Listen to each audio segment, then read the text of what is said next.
Lockdown की वजह से ठेले खोमचे टिक्की समोसा लगाने वाले, सब्जी फल लगाने वाले, सबकी दुकानें बंद हैं। और ऐसे में सरसों का तेल जो है आसमान छू रहा है। अरहर की दाल तो गायब हो चुकी है, भोजन में से तो अरहर की दाल गायब हो चुकी है। हम लोग मटर का दाल खाते हैं, चने का दाल भी इतना हाइक हो चुका है कि चने का दाल भी अब नहीं खाया जाता है। तो सब्जी चावल रोटी खाया जा रहा है, वो भी आलू उबाल उबाल करके। ये जो चीज़ें की जा रही है ये क्यों की कर रहे हैं? क्योंकि उनके पास तो पैसा है ना, उन्हें इससे मतलब ही नहीं है कि आम जनता क्या खा रही है क्या नहीं खा रही है। अगर वो आपके रियल प्रतिनिधि होते, यानी कि आपके रियल वो आपके प्रतिनिधित्व करने वाले लोग होते, तो उनको आपके दर्द का एहसास होता। लेकिन उन्होंने तो जो साहब कांशीराम की विचारधारा थी ठीक उसी पे चल करके उन्होंने अपने मिशन मूवमेंट को तो खड़ा कर दिया। और हम यहाँ पे दिन रात केवल ब्राह्मणों को गाली दे दे करके, केवल हिंदू धर्म के लोगों को गाली दे दे करके आप कोई मिशन मूवमेंट खड़ा कर नहीं पाओगे। आपको ज़रूरत है कि जो आपका रियल प्रतिनिधि हो, जो आपके बीच से निकल करके जाए, जो आपकी समस्या को सुने, जो आपके बीच में उठता बैठता हो, वही आपका प्रतिनिधित्व कर सकता है। और कोई हवाई जहाज से उतरा हुआ व्यक्ति कभी भी आपका प्रतिनिधित्व नहीं कर सकता है। ये साहब की विचारधारा थी। साहब ने कहा आपको वोट दिया गया है नेता चुनने के लिए, आपको वोट बिकने के लिए नहीं दिया गया है। इसलिए जितने प्रधान आप चुन करके आए हो, आप भविष्य के नेता हो। अपने दिमाग में ये बात बैठाओ। आप ये मत सोचो कि केवल प्रधानी तक आपको सीमित रह जाना है। देखिए प्रधानपति जी बैठे हैं आपके सामने ना, ये यहाँ अक्षय वट के प्रधान जी, जो यहाँ जो ये इसको बनवाने में बहुत बड़ा रोल है ना, क्योंकि अक्षय वट ग्राम सभा में ही तो ये आता है। और उस समय ये प्रधान थे और इन्होंने जितना संघर्ष किया, और इनके साथ में और सारे लोगों ने भी संघर्ष किया। मैं नाम स्पेशली इसलिए ले रही हूँ क्योंकि ये ग्राम सभा वही है। तो जिस तरीके से आज ये चेयरमैन ही उसमें चली गई, इनका ग्राम सभा चेयरमैन वाले में चला गया, तो क्या ये चुनाव लड़ना छोड़ देंगे? नहीं, ये उससे और आगे सोच रहे हैं कि चलिए जब चेयरमैनी का होगा और फिर हम चेयरमैनी का चुनाव लड़ेंगे। तो चुनाव एक ऐसी चीज है जो आपको नेता बनाने के लिए दिया है, प्रणाली बाबा साहब ने संविधान में दिया है। तो वोट का कीमत, वोट की जो कीमत है उसका एहसास कीजिए। वोट आपको मजबूत बनने के लिए दिया गया है, बिकने के लिए नहीं दिया गया। इस लॉकडाउन में जहां 200 रुपए किलो सरसों का तेल चल रहा है और शराब के ठेके और शराब की दुकानें खुली हुई हैं और सरकार आपके खाते में 2-2 हज़ार रुपया भेज रही है, तो उसका दारू पीने की ज़रूरत नहीं है।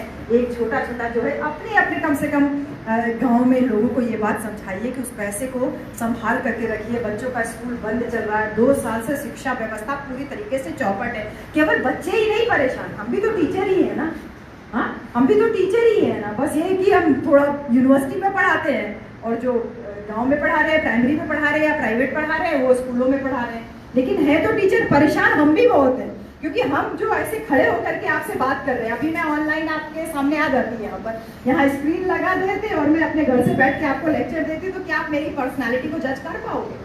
नहीं ना। फिर आप जैसे मुझे YouTube पे सुनते हैं वैसे ही रह जाएगा। लेकिन जब फेस टू फेस इंटरेक्शन करते हैं, हम जब एक दूसरे से आमने सामने बात करते हैं, तो इसकी बात ही कुछ और होती है। ऐसे हम भी बहुत परेशान हैं अपने बच्चों से मिलने के लिए कि हम अपने बच्चों को अच्छे से सामने सामने बताएं, हमारी पर्सनालिटी का प्रभाव उनके ऊपर आए कि वो कैसे एक अच्छे इंसान बन सके। तो जो इतना शिक्षा व्यवस्था को चौपट करने का पूरा एक प्लानिंग चल रही है, ऐसे में आपकी जो नैतिक जिम्मेदारी बनती है भैया उस पर काम करो।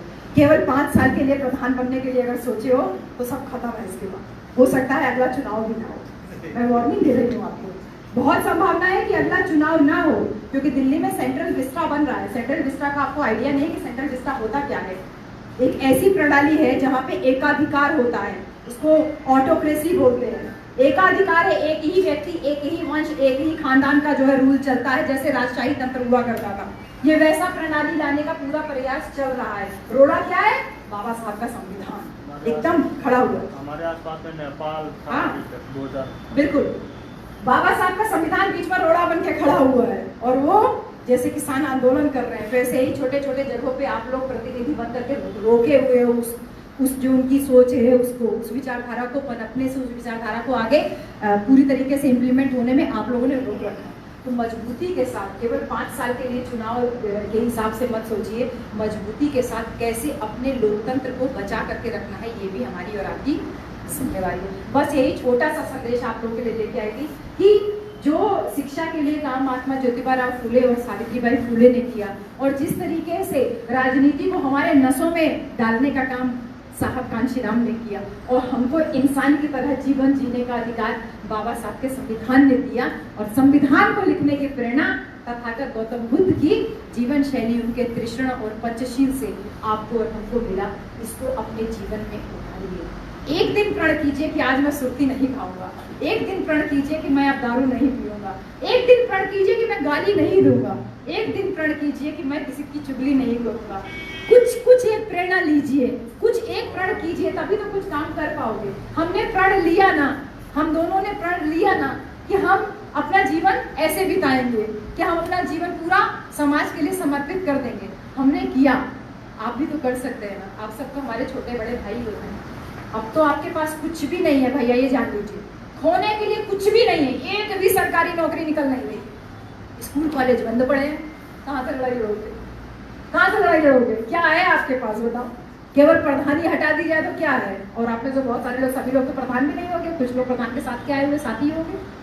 अगर केवल ये चीज हटा दिया जाए तो क्या है आपके पास? कुछ नहीं। खोने के लिए कुछ भी नहीं है, लेकिन पाने के लिए पूरा का पूरा संविधान आपके पास है। ये जिंदा रहेगा तो सब कुछ रहेगा, और ये जिंदा है।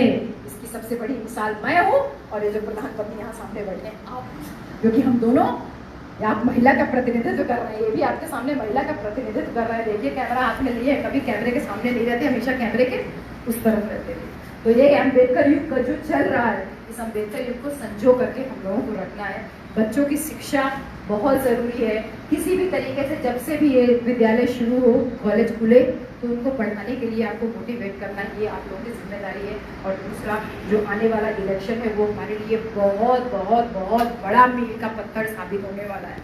2022 का इलेक्शन मील का पत्थर साबित होने वाला है, क्योंकि करो या मरो की स्थिति में तो हम हमेशा ही रहते हैं, लेकिन इस बार हम साफ हो जाएंगे अगर इकट्ठा नहीं हुए, पूरी तरीके से साफ हो जाएंगे, क्योंकि इन्हें किसी से दिक्कत नहीं है। उधर जयललिता मुख्यमंत्री बनती है, उससे दिक्कत नहीं। ममता बनर्जी मुख्यमंत्री बनती है, उससे दिक्कत नहीं। सुषमा स्वराज मुख्यमंत्री बनती है, उससे दिक्कत नहीं। इंदिरा गांधी प्रधानमंत्री बन जाती है, उससे दिक्कत नहीं। लेकिन आपके समाज की, हमारे बहुजन समाज की, देश की 85% जनता का जो प्रतिनिधित्व करती है, जो हमारी और आपकी बड़ी बहन, जिसको हम लोग बहन जी, हमको इतना सम्मान करते हैं, हमको उनका नाम भी नहीं ले पाते।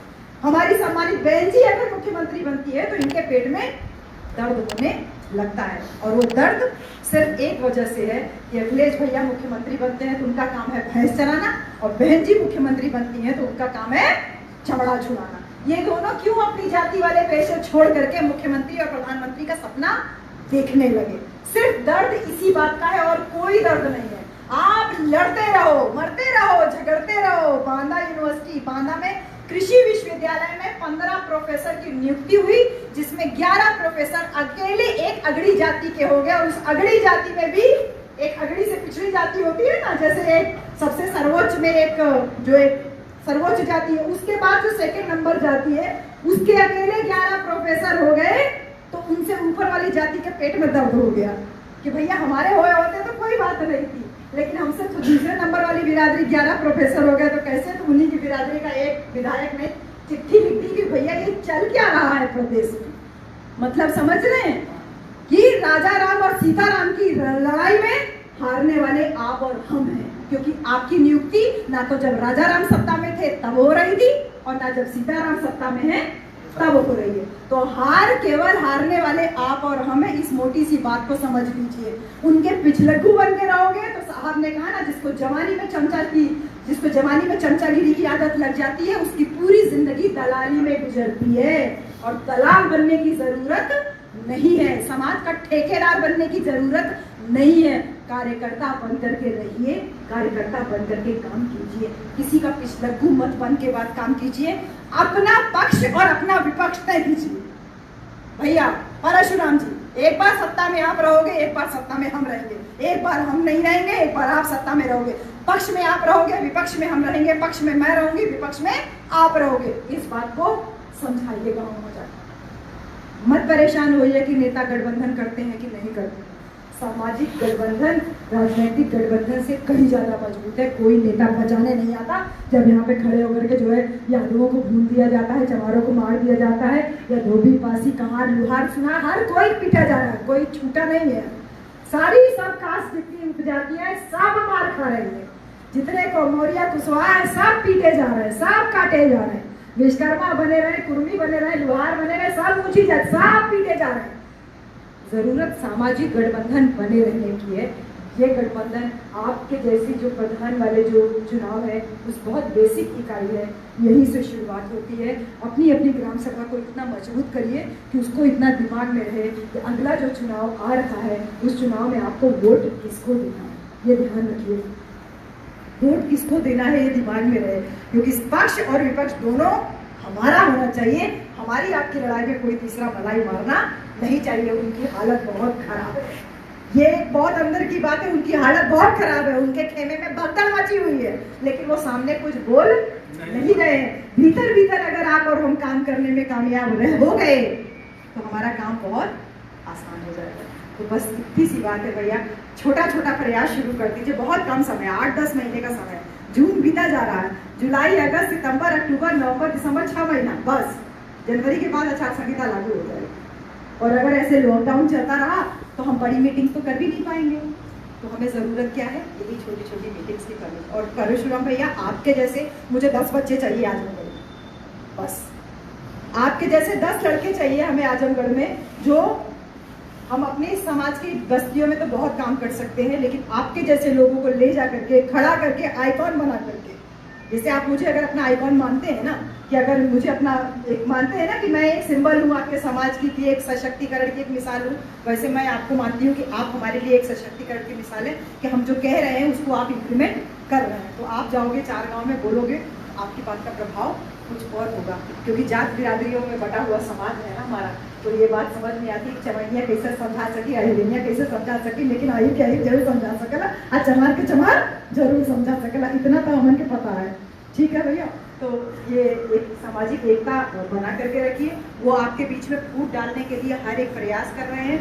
लॉकडाउन ने बहुत सारी चीजों में से पर्दा हटा दिया है। इतना समझ में आ गया कि कोई देवता और कोई देवी बचाने के लिए नहीं आ रहा है।